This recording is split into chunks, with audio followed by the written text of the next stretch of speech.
Glória a Deus. Saúde a todos com a paz do Senhor. Graças a Deus, irmãos, estamos felizes pela oportunidade que o Senhor nos dá de mais uma vez estar na sua casa, para junto nós adorarmos o nome santo do Senhor. Um feriado, né? Estendido, muitas pessoas viajaram, mas aprove a Deus que nós estivéssemos aqui.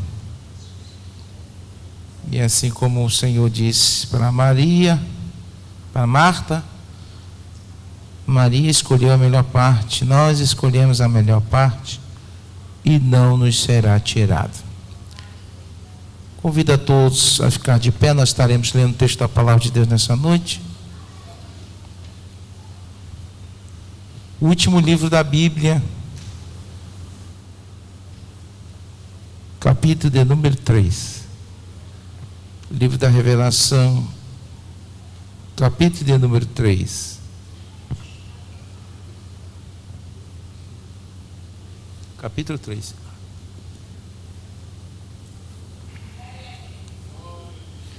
Graças a Deus, ontem foi uma bênção. Jesus salvou 2 almas para Jesus. Observei estando aqui.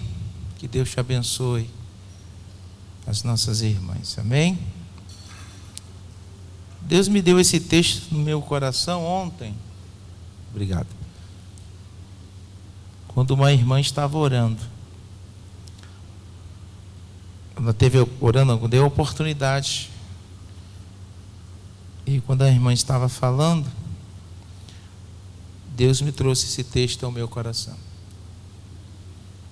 Diz assim a palavra do Senhor: e ao anjo da igreja que está em Sardes escreve: isto diz o que tem os 7 Espíritos de Deus e as 7 estrelas.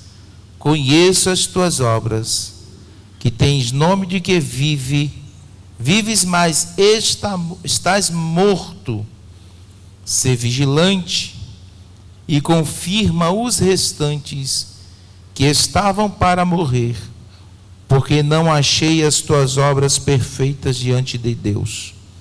Lembra-te, pois, do que tens recebido e ouvido, guarda-o e arrepende-te. E se não vigiares, virei sobre ti como um ladrão, e não saberás a que hora sobre ti virei. Mas também tens em Sardes algumas pessoas que não contaminaram as suas vestes, e comigo andarão de branco, porquanto são dignas disso. Ao que vencer, será vestido de vestes brancas, e de maneira nenhuma arriscarei o seu nome no livro da vida, e confessarei o seu nome diante do meu Pai e diante dos seus anjos. Quem tem ouvidos, ouça o que o Espírito diz às igrejas. Amém? Podeis assentar em nome de Jesus.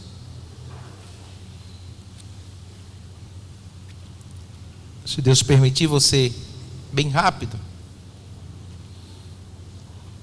nas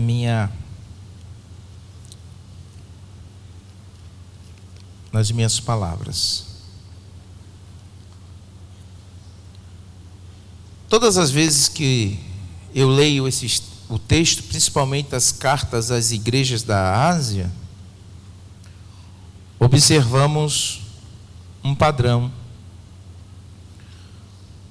O Senhor revela, antes do Senhor revelar a João, o apóstolo João, o que haveria de acontecer, a revelação dos últimos momentos da igreja na face da terra, no período da grande tribulação, e até o período final da história da humanidade, como assim conhecemos. O Senhor dá uma ordem ao apóstolo João para escrever 7 cartas. Essas 7 cartas são endereçadas aos pastores das 7 igrejas que haviam na região. Quando o Senhor instituiu a sua igreja, principalmente o apóstolo Paulo, como missionário, começou a abrir trabalhos na Ásia Menor. E essas 7 igrejas são as igrejas que mais entraram em evidência. Todas as vezes quando lemos as 7 cartas, o texto, as 7 cartas, nós entendemos que as 7 cartas são para 7 pastores, para que eles, diante da igreja, lessem para os seus membros, as suas ovelhas. Tinha um endereço para uma pessoa, mas a palavra era para todo o corpo daquela igreja.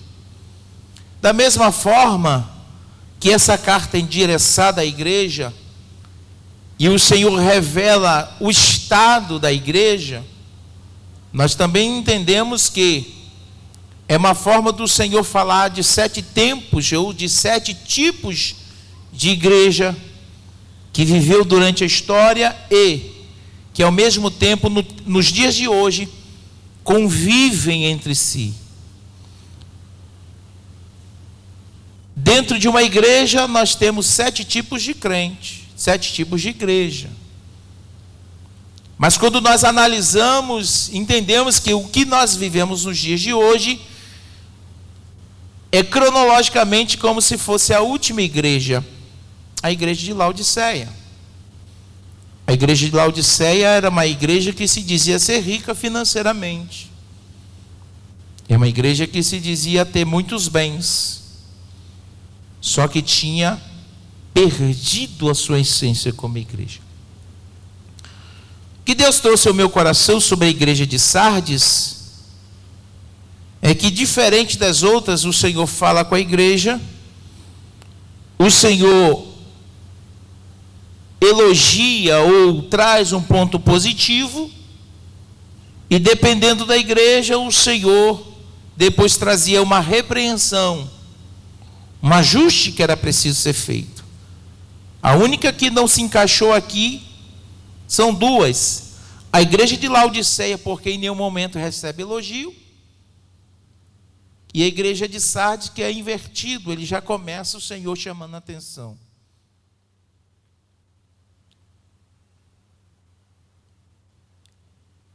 Talvez algumas pessoas, por curiosidade, às vezes, e Sardes, onde era Sardes? Hoje Sardes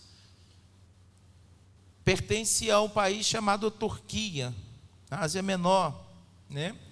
Antigamente era a capital da Lídia, da cidade de Lídia.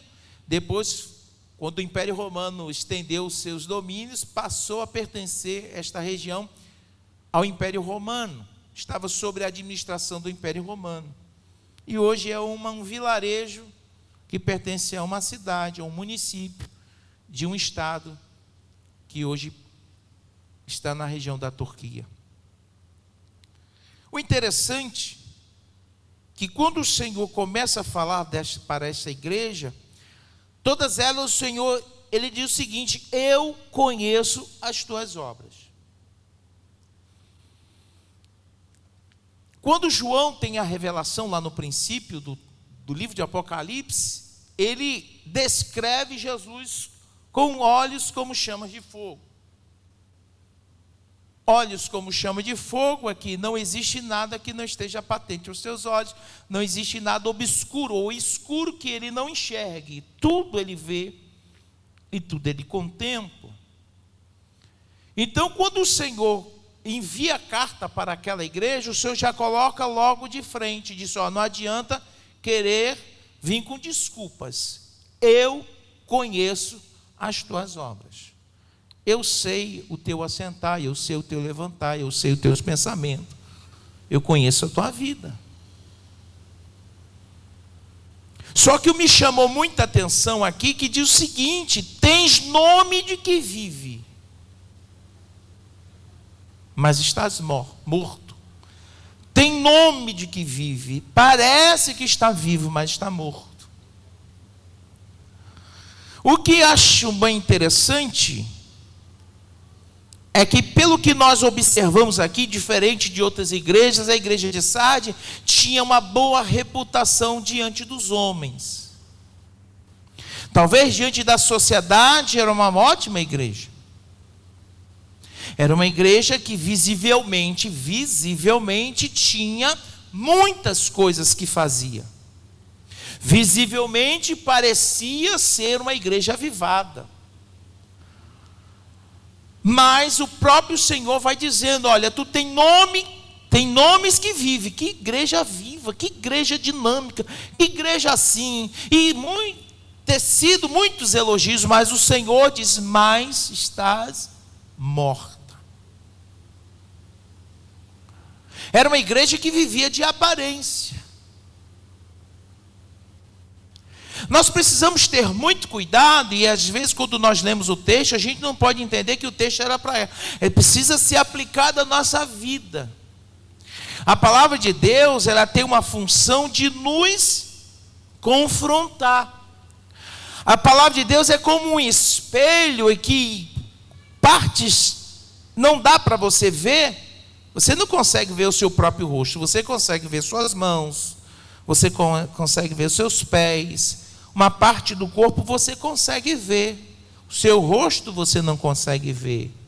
A parte de trás não consegue ver. Você só consegue ver se tiver um espelho. Algo que reflete. E todas as vezes quando alguém precisa se ajustar, se arrumar, ela vai para onde? Para frente do espelho. Para observar se tinha algo para ser corrigido, se tem alguma coisa que está fora do lugar, se o cabelo está arrumado, se a roupa está bem ajustada. A função do espelho é esse. E a palavra de Deus tem a mesma função. A palavra de Deus, quando nós lemos a palavra de Deus, a gente precisa observar e olhar. Por isso que o apóstolo Paulo diz lá na carta aos Coríntios, diz: examine-se, pois, o homem a si mesmo.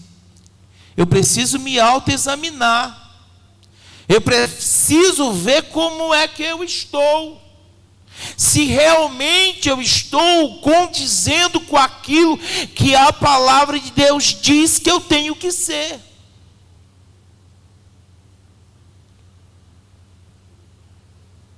E o Senhor vai falando para essa igreja, diz assim: ó, tu tens nome que vive. Eu sou da igreja pentecostal. Eu até rodo e pulo no pé só. Visivelmente, às vezes, tem nome de que vive. Mas o Senhor conhece o interior. O Senhor sabe como é que está a minha vida. O Senhor sabe como está a tua vida. Eu sempre falo que é muito fácil sermos crentes aqui. Nós precisamos ser crentes lá fora também. E o interessante, e eu fiz uma anotação: reputação diante dos homens, mas diante de Deus não estava com boa reputação. Vivia uma vida de aparência, mas vivia uma vida espiritual apática. Em outro tempo, outro texto, eu dei uma pesquisa de ser uma igreja que não incomodava o mundo. Quando o Senhor chamou Pedro e disse: tu és uma pedra, uma pedrinha, e sobre esta pedra, Jesus não apontou para Pedro. Pedro não é pedra. A pedra é ele, a pedra que foi rejeitada, a pedra angular, a rocha eterna. Tem gente que confunde, pensa que Jesus falou que a pedra era Pedro. Se fosse Pedro, a gente estava lascado, que Pedro é falho. Pedro era pecador, Pedro é falível, Pedro morreu. Mas Jesus disse: tu és uma pedra, mas sobre esta pedra que sou eu, edificarei a minha igreja, e as portas do inferno não prevalecerão contra ela. Quando fala as portas do inferno, tem gente que imagina o contrário, o inferno atacando. Não, é a gente que tem que atacar o inferno. As portas, as fortalezas do inferno não vão prevalecer contra a marcha da igreja. A igreja vai vencer, a igreja vai saquear o inferno e povoar o céu. Foi para isso que Jesus nos chamou. Jesus não nos chamou para ser amigos do mundo. Aí algumas igrejas, para não criar atrito com o mundo, começam a fazer concessões. Você conhece alguma igreja que fez concessões? Coisas que a Bíblia condena para ele? Não, não é bem assim. Não é bem desse jeito. Sempre foi desse jeito. O homem que muda. Aí, para agradar a todos, abre-se as portas, alarga-se as portas, recebe de qualquer jeito, fica do jeito que está, não tem problema, porque Deus é amor. Você vem do jeito que você está e permanece do jeito que está, porque a gente não pode isso, a gente não pode aquilo outro. Era uma igreja de Sardes. Tem nome que vive, mas morto está espiritualmente.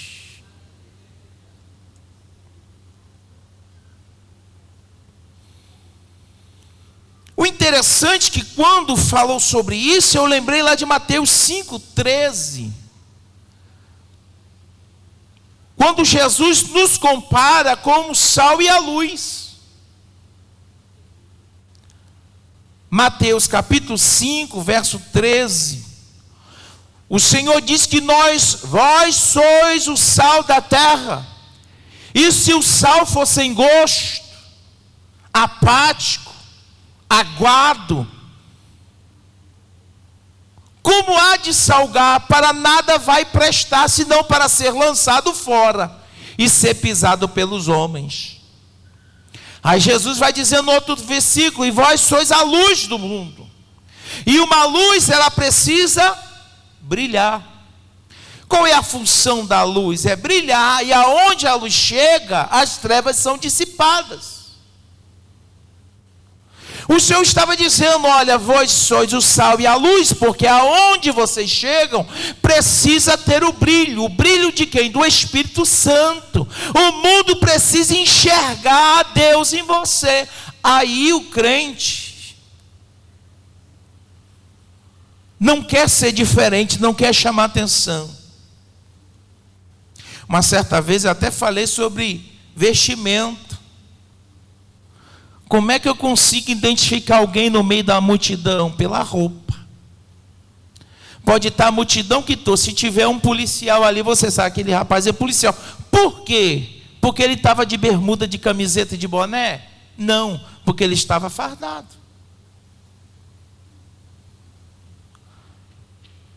Há tempos atrás a igreja era conhecida. Aonde passava um crente, todo mundo sabia que era. Por quê?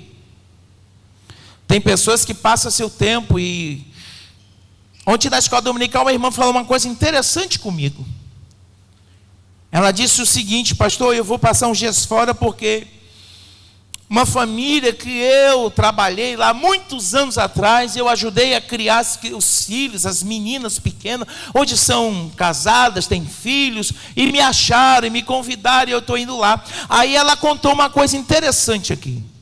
Ela disse que chegou na casa de uma tia e uma das moças diz assim: vamos fazer uma oração aqui na casa da minha tia? Ela disse: vamos. E começou a orar, e a irmã orou pela casa, repreendendo o mal. Aí depois a tia chegou para ela e disse: e fulano é crente? Perguntou para a irmã se a sobrinha dela era crente. Eu não sabia que a minha sobrinha era crente. A moça, ao ouvir aquilo, se entristeceu e entendeu. Aí ela chegou, e depois alguém chegou para ela e confidenciou: eu quero ser igual a ela. Eu acho ela tão chique, o jeito de andar. É olhar assim, igual a crente. Como é que pode uma pessoa conviver no meio da família e a família não saber que é crente? Porque não está salgando, não está brilhando, não está sendo diferente, está querendo ser igual, quer ser igual. Eu não quero contrariar, eu quero é me enturmar.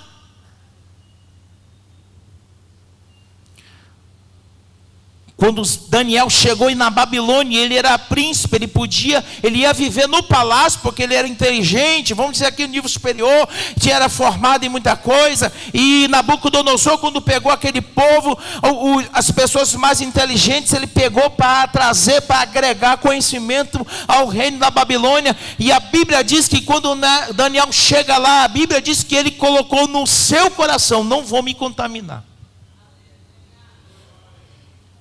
E o interessante é que quando estava lá no final da história, Daniel já velho, quando um dos Beltesazar, o rei que estava lá, ele estava embebedado e mandou trazer os utensílios lá da casa do Senhor consagrado, e a Bíblia diz que apareceu a mão na parede escrevendo em Mene Tekel Parsim, e ele disse: ninguém pode interpretar isso. Alguém lembrou? Tem Daniel. Tem Daniel, traz ele aqui. E a primeira pergunta que ele faz: és tu ainda o mesmo Daniel? O tempo passou e Daniel continuou servindo a Deus com fidelidade. És ainda o mesmo Daniel? Disse: sim, continuo sendo o mesmo. Eu não mudei. Quando eu cheguei aqui jovem com 17 anos, eu coloquei no meu coração: não vou me contaminar. Quando eu entrei na faculdade, eu disse: não vou me contaminar. Quando eu saí da faculdade, eu disse: não vou me contaminar. Quando eu fui trabalhar em tal lugar, eu disse: não vou me contaminar. O tempo foi passando, e ele continuou a mesma coisa.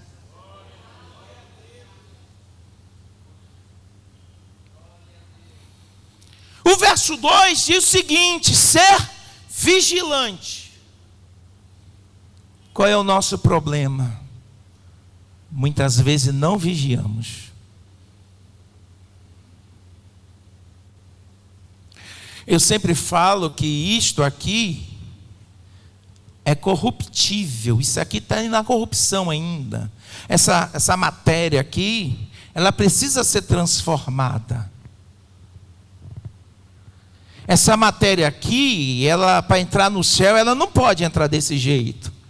Ela ainda está no seu DNA do velho de Adão. Nós temos na nossa história, nós viemos de um homem que caiu, e o pecado entrou no mundo e todos pecaram. Isso aqui não pode, é igual uma criança traquina. Quando você tem um filho pequenininho que é traquino, você tira os olhos dele? Se você for para o shopping, você solta a mão dele para ele correr? Você se dispersa, vai ver uma vitrine e deixa ele? Porque se você olhar para trás, cadê? Se perdeu, sumiu. Mesmo assim, a nossa natureza tem que ser vigilante. Jesus disse para os discípulos: vigiai. Tem gente que ora, mas não vigia. É melhor vigiar, evita muita coisa. Ser vigilante, fica atento, olhos bem abertos, e confirma o restante. Está dizendo, uma parte da igreja já morreu, mas já tem alguns ainda que estão lutando. Cuida desses aí, não deixa se perder não. Tem lugares que já se perderam, mas aqueles que estão debaixo da tua responsabilidade, não deixa morrer não. Isso está dizendo para mim, está dizendo para a sua família, está dizendo para o teu irmão, aquele que está do teu lado. Não deixa morrer, não deixa ser levado pelas coisas da vida do mundo, não deixa se contaminar pelas iguarias do rei, não. Confirma aqueles que estavam para morrer. E aí o Senhor fala algo muito duro: porque não achei as tuas obras perfeitas diante de Deus. Estava até fazendo. Aí eu estou fazendo a obra.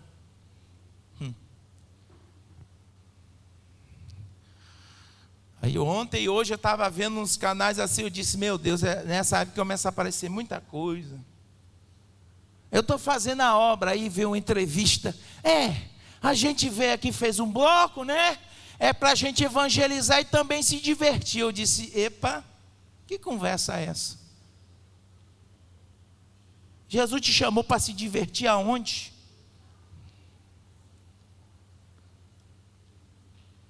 A gente fez, olha, para evangelizar e se divertir. Aí o Senhor disse, e não achei as tuas obras perfeitas diante de mim. Aí eu estou fazendo. Mas como é que eu estou fazendo? De que jeito eu estou fazendo? Porque o Senhor disse assim, não achei as tuas obras perfeitas diante de mim. Ele estava fazendo, mas não estava perfeito. Deus não estava se agradando, não estava do jeito que Deus queria. O que o Senhor está dizendo? A tua igreja está até enchendo de quantidade, mas a qualidade está ruim.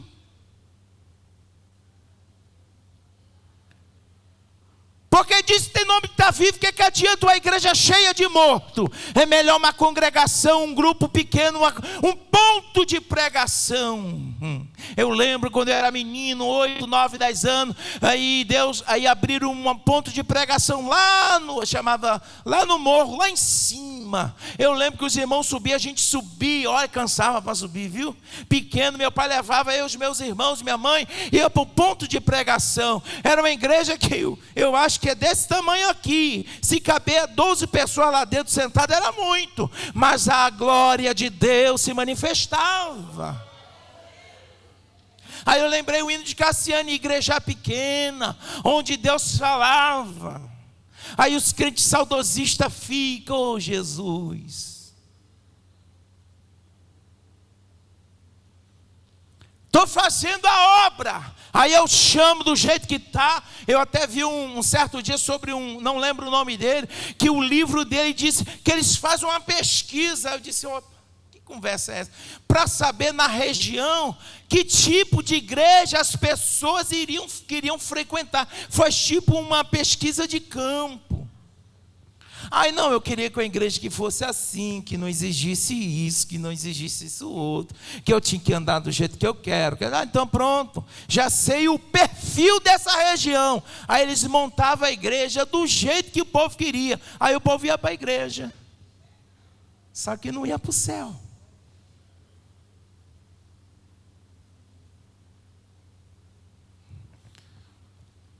A Bíblia diz que o caminho do céu é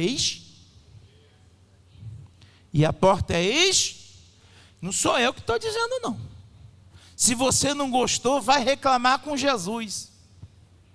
Jesus disse que a porta é estreita, e o texto é bem claro, e são poucos os que se submetem a ela. Agora, o caminho largo, a porta larga, que conduz à perdição, está lá. E o texto diz, são muitos os que entram por ela. Qual é a porta que você quer entrar?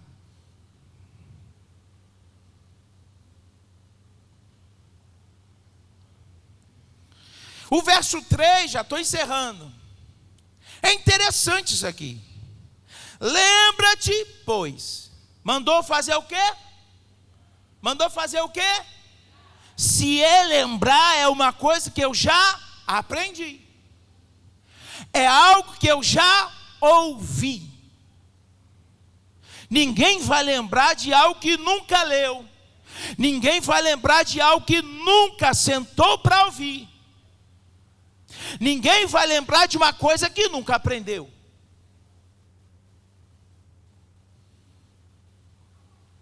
Lembra-te, pois, de quê? Do que tu tens recebido. Então está dizendo, eu lembro muito, na época que eu era militar, que eu era recruta, que a gente estava em período de instrução. Aí quando terminava a instrução, no caso às vezes era um cabo, um sargento, dependendo do oficial, quando ele terminava toda a preleção, ele fazia uma pergunta. Dúvidas? Se alguém tivesse dúvida, a hora de perguntar era aquela. Dúvidas? Aí ninguém respondia, então dívidas. Se você não tem dúvida, agora eu vou requerer de você. O Senhor estava dizendo, lembra depois do que tens recebido e ouvido. É interessante que está dizendo, você recebeu e ouviu, mas ele adiciona, aí manda guardar e se arrepender. Quantas pessoas já ouviram sermões na igreja inúmeras vezes e continua vivendo do mesmo jeito, vivendo as mesmas práticas. Por quê? Ele recebeu, ele ouviu, mas não guardou e nem se arrependeu. Não adianta eu me sentar aqui e ouvir uma palavra. Não adianta eu vir aqui e ouvir uma palavra maravilhosa, Deus usar fulano, veio o irmão não sei da onde, eu me deliciar, minha alma se deliciar com a mensagem e eu não guardá-la. O que foi que Davi disse? Escondi aonde? Guardei a tua palavra, para quê? Para não pecar contra ti. Adianta eu receber e ouvir, aprender, ser teólogo, estudioso, falar hebraico, aramaico, grego, e estudar, falar vários idiomas, conhecer a Bíblia de cabo a rabo, de frente para trás, de trás para frente, de cor, conhecer tudo e não guardar, e não me arrepender. Arrependimento é eu reconhecer que eu errei, reconheci que preciso ajustar a minha conduta para com Deus. Por quê? Porque senão eu vou ter uma surpresa desagradável.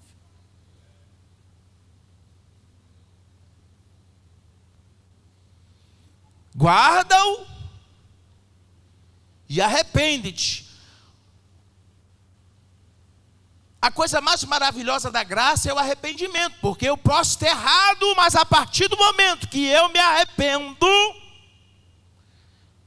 Deus apaga. Como eu falei ontem, aquela folha que está rabiscada com um bocado de coisa errada, Jesus arranca fora, embola e joga no mar do esquecimento. Isso aqui não serve, vamos escrever uma nova história. E eu tenho uma nova oportunidade de começar do zero. Deus sempre dá oportunidade para a gente. Mas vai chegar uma hora que não vai ter mais oportunidade. Porque o relógio de Deus não para. Eu lembrei do hino antigo, o relógio de Deus não para. Seu caminho está a percorrer. Porque em breve Jesus virá nas nuvens descer. Aí o Senhor diz assim, ó: se não vigiares, se tu não cuidar da tua coroa, se tu não cuidar das tuas vestes, o que o texto diz? Capítulo 3, verso 3 de Apocalipse: virei sobre ti como um. Todas as vezes que Jesus disse ele virá como um ladrão, está referindo ao quê? Está se referindo ao quê? Ele vai vir como um ladrão de noite, porque ninguém sabe o dia e nem a hora. Eu sempre falo que Jesus vem de duas formas. Alguém lembra? Uma forma é para todos aqueles que esperam, aí arrebatamento. E qual é a outra forma? É quando eu parto para a eternidade. O Senhor estava dizendo assim, olha, guarda e te arrepende, porque senão vou vir para você como ladrão, vou te pegar de surpresa, e tu não vai saber a hora que eu sobre ti virei. Aqui é individual. O Senhor está dizendo para aquele pastor: eu vou chegar de surpresa na tua vida. Por isso o crente tem que estar preparado para ir se encontrar com Jesus. Não é porque eu sou novo, você é novo que não dá. Não, Jesus leva novo e leva velho. Eu tenho que estar pronto. Eu tenho que ter esse temor no meu coração. Se eu escondo a palavra no meu coração, eu não peco. Porque o temor vem ao meu coração e eu entendo que eu não posso brincar com a minha salvação.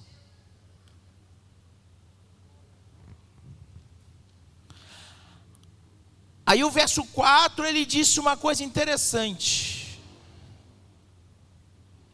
Mas também tens em Sardes alguns que não se contaminaram. Sempre vai ter em qualquer lugar alguns que não se contaminam. Em todos os lugares vai ser sempre alguém que diz: Jesus, eu não deixo o Senhor de jeito nenhum. Eu disse uma certa vez, na escola dominical, eu disse: olha, quando você aprende, você leva para a vida.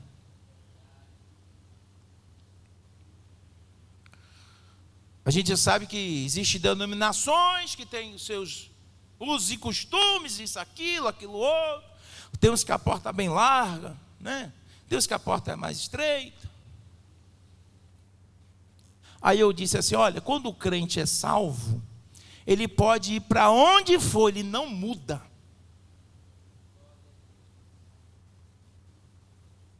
Não muda. Ele continua a mesma coisa. Aí todo mundo diferente, todo mundo igual, ele diferente. Você é, não, eu sou daqui. Mas minha irmã, é porque eu estou vendo que a sua se veste diferente, seu jeito diferente. É porque eu aprendi do jeito certo.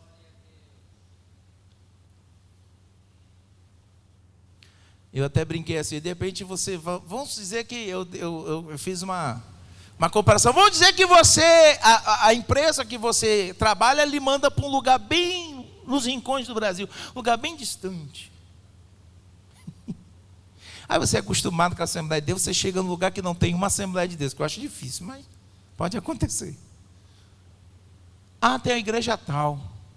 Aí eu vou para lá. Diferente, às vezes eu, né?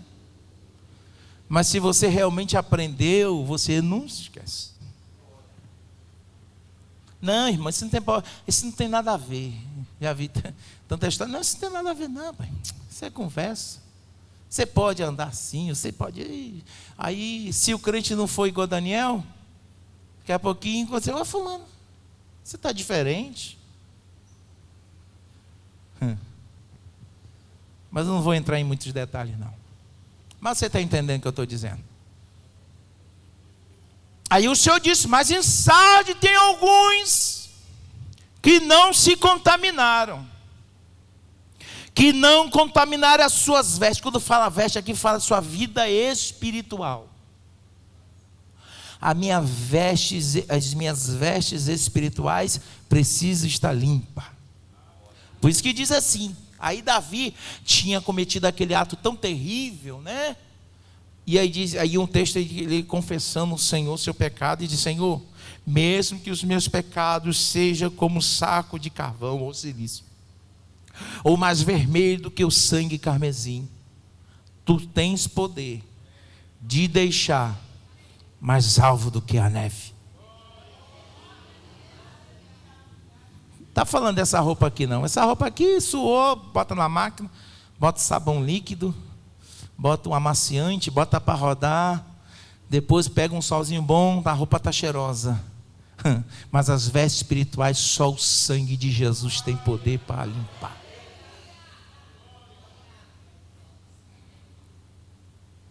Não contaminar as suas vestes, e comigo andarão de branco. Branco significa pureza. Por isso que o costume é a noiva entrar de branco. Mas a noiva tem que estar pura.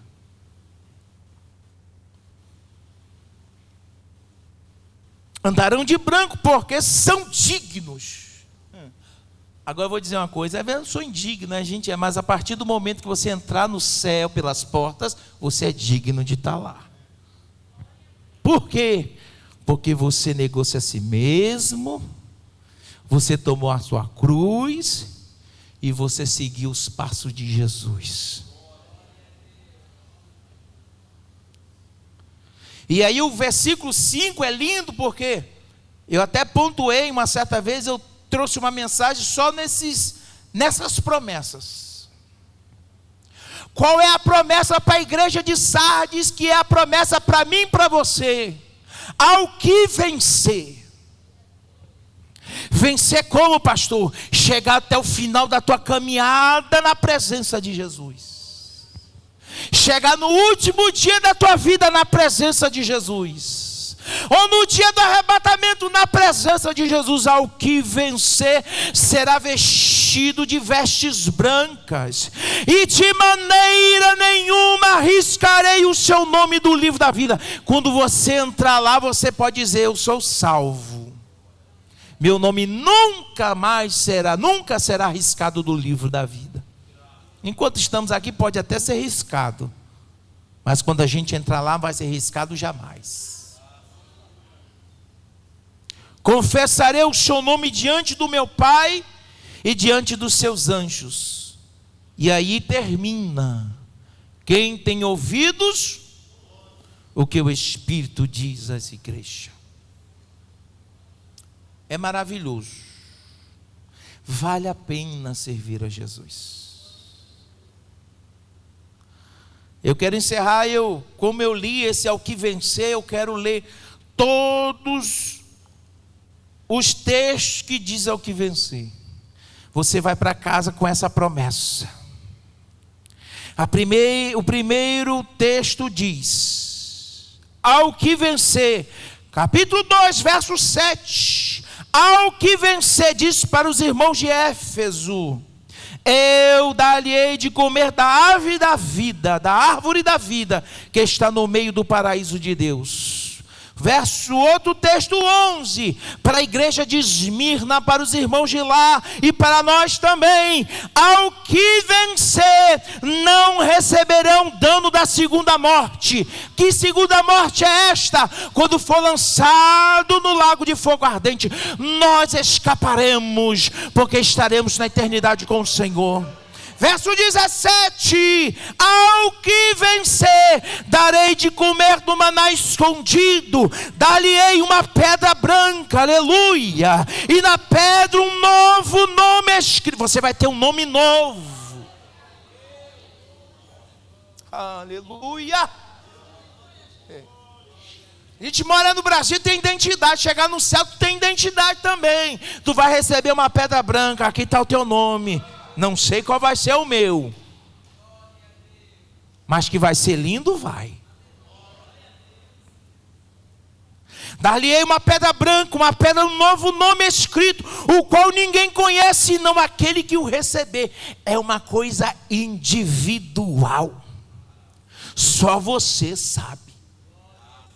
Ao que vencer, para a igreja de Tiatira o Senhor fez uma promessa: e guardar até o fim as minhas obras, eu lhe darei poder sobre as nações,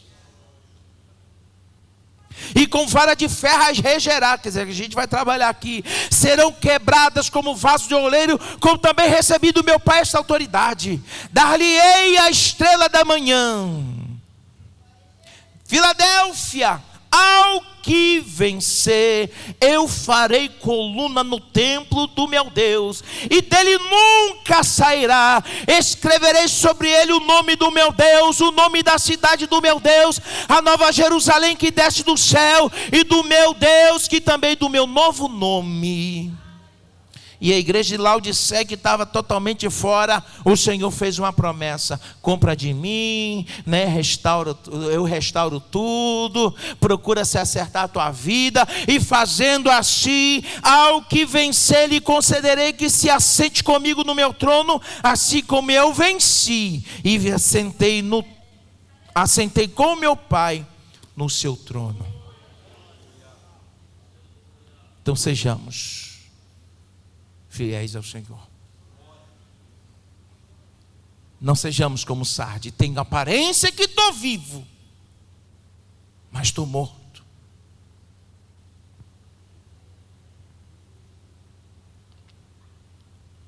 E o crente precisa ter uma preocupação. Quando você começar a sentir que está orando pouco, corre para os pés de Jesus, peça misericórdia. Quando você sentir que não está chorando na presença do Senhor, pede a Deus misericórdia. Não aceite. Não aceite vir uma situação sobre a tua vida para que você se desperte.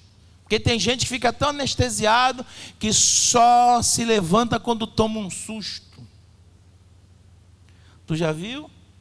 Aí está cochilando, aí toma um susto aí desperta, abre os olhos e olha, mas não estava vigiando. Você lembra que Jesus mandou os discípulos e disse: ó, ficai aqui, velai, vigiai aí, enquanto eu vou aqui orar. Quando Jesus voltar, está tudo assim, ó. Chega, estava ressonando, Jesus tocou, minha alma está angustiada. Vocês não podem orar 1 hora comigo? Essa semana eu estava dormindo, aí meu filho chegou, me chamou: pai, meu filho, vamos orar, pai. 3 horas da manhã, vamos embora, meu filho. Aí foi orar eu e ele, pedir Deus misericórdia. Não sei o que foi, Jesus, mas o Senhor vai dar a vitória.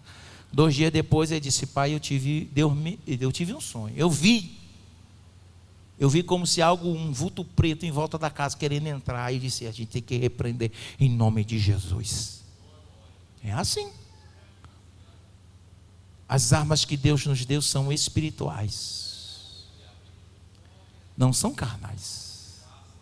E é com essas armas que você vai vencer o mundo. E o que é que vence o mundo? É a nossa fé. Eu creio que Jesus ouve a minha oração. Eu creio que minha oração, ela me fortalece. Eu creio que o jejum fortalece o meu espírito. Eu creio que a palavra de Deus me alimenta. Eu preciso fazer isso, para que eu não seja como os crentes de Sardes, para que você não seja como o crente de Sardes. Eu estou até com a aparência de quem está vivo. Falar até uma língua estranha ali, rapidinho, um negócio assim, mais ou menos. Mas às vezes está morto.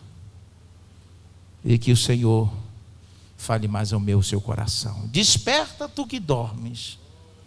Levanta-te dentre os mortos, e Cristo te esclarecerá. Que Deus em Cristo nos abençoe. E que nós possamos sair daqui com esta palavra. E fazer como que? Guardar e se arrepender. Jesus, eu preciso melhorar. Eu não posso ficar desse jeito não, Jesus. Eu estou um crente muito meio barro, meio tijolo. Já viu o povo falar? Está meio barro, meio tijolo. Quer dizer, não está...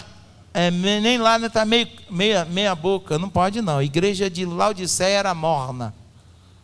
Quem dera que fosse frio ou quente. Frio Jesus esquenta. E morno? Ninguém aguenta, né? Quem bebeu água morna aqui sabe. Amém? Que Deus abençoe.